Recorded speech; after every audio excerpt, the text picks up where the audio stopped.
عام انتخابات میں دھاندلی کے خلاف خیبر پختونخوا میں احتجاجی مظاہرے ہوئے پی ٹی آئی کی جانب سے، تو وہاں پر نامزد کردہ خیبر پختونخوا کے وزیر اعلیٰ علی امین گنڈاپور بھی احتجاجی دھرنے اور جلوس میں پہنچ گئے۔ خطاب کے ساتھ اپنے پاس لے کر آئے تھے عمران خان کی تصویر۔ پی ٹی آئی کے بانی کی تصویر کے ساتھ خطاب کیا علی امین گنڈاپور نے۔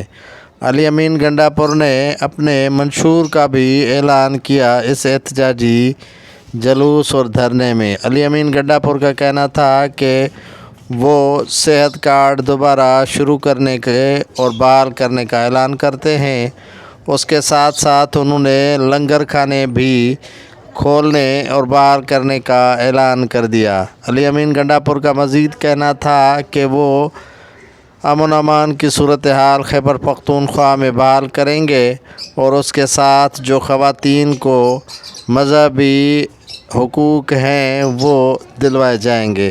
علی امین گنڈاپور جو نامزد کردہ وزیر اعلیٰ ہیں پی ٹی آئی کی جانب سے خیبر پختونخوا میں، وہ آج احتجاجی دھرنے میں پہنچے تصویر لے کر بانی P T I Imran Khan کی۔ دھواندار خطاب کیا اور مخالفین کو بھی علی امین گنڈاپور نے روایتی انداز میں آڑے ہاتھوں لیا۔